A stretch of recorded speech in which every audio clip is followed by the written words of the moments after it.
University of East London, campusul din Stratford. Așa arată intrarea, parcă mai tradițional, medieval. Astăzi vom vorbi despre sistemul de învățământ din Marea Britanie. Suflă vântul, da. În Marea Britanie există atât școli de stat cât și școli particulare.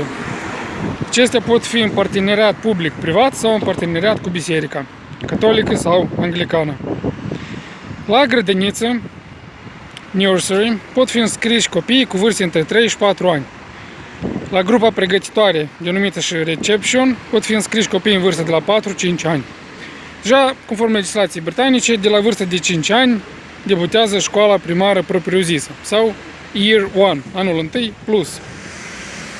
În Marea Britanie e foarte dezvoltat principiul școlilor de cartier, potrivit cărora au prioritate la înscriere rezidenții de cartierul respectiv. Solicitările de înscriere se formulează cu cel puțin 6 luni înainte, fie la Consiliul Local, fie direct la instituția de învățământ. Interesant gazon au aici studenții la pauză, au unii să odihne, nu ca la noi. Așadar, mai departe, sistemul de învățământ din Regatul Unit și Irlanda de Nord diferă de la o zonă la alta, fiind reglementat parțial de guvernele celor 4 țări: Anglia, Scoția, Țara Galilor și Irlanda de Nord. Mai departe. Învățământul este obligatoriu până în vârsta de 16 ani și de asemenea este foarte încurajat sistemul de învățământ acasă. În fiecare țară există 5 cicluri de învățământ: preșcolar, de care am pomenit mai devreme, primar, gimnaziu, liceu și învățământ superior. Totuși în Anglia, învățământul obligatoriu a fost prelungit până la vârsta de 18 ani, pentru copiii care s-au născut începând cu data de 1 septembrie 1997. Înainte de școală, copiii pot fi înscriși în sistemul de învățământ preșcolar, deși locurile de la guvern sunt limitate la această etapă. Școlile primare și secundare. Școlile primare sunt pentru copiii cu vârste între 5 și 11 ani și au două nivele. Unul pentru copiii cu vârste între 5 și 7 ani și alt nivel pentru copiii în vârstă de la 7 la 11 ani. Unele școli primare includ și o grădiniță pentru copil de 3 și 4 ani. De asemenea, școlile secundare sunt pentru copii în vârstă de la 11 și 16 ani și se împart în 4 stadii cheie, ca și cum clasa a 2-a, a 6-a, a 9-a și a 10-a și a 11-a. Deci deja intrarea principală la universitatea respectivă. Mai departe, ce ține de educația copiilor după 16 ani?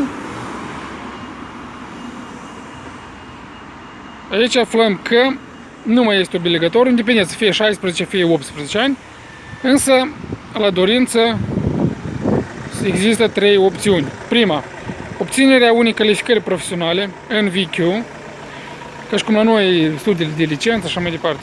Continuarea liceului Sixth Form în vederea obținerii diplome de bacalaureat, denumită și A-Levels, și începerea unei activități profesionale. Ce ține de calificarea profesională NVQ este recomandată celor care doresc să lucreze în domeniul de specialitate. Ar fi construcții, turism și așa mai departe. În cadrul celor 2 ani de Sixth Form, elevul trebuie să-și aleagă 3 sau 4 materii de studiu.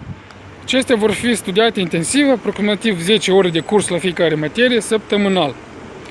Este indicat ca materiile studiului respectiv să fie alese cu independență de același profil și independență cu facultatea pe care copilul dorește mai departe să o frecventeze.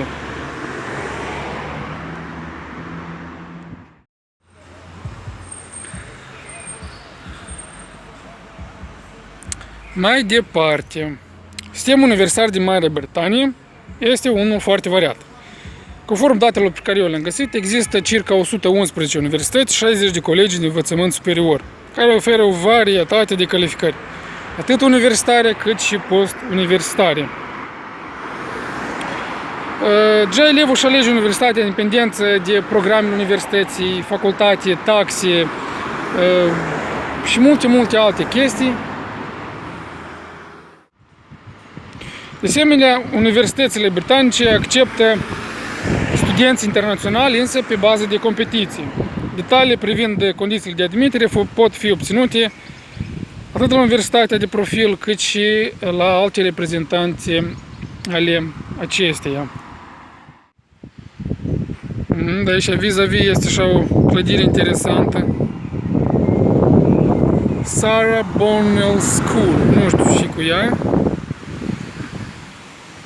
E o școală foarte interesantă. Nu știu înăuntru cum e, dar din afară pare foarte frumos. Și în final, studiile post-universitare se acordă doar după încheierea cu succes a unui program universitar și diploma acestea se oferă doar după finisarea programului post-universitar cu componenta de predare sau unei perioade de cercetare. În general, astea sunt masterului și așa mai departe. Cam acesta a fost tot privind sistemul de învățământ al Marii Britanii. V-am lămurit succint.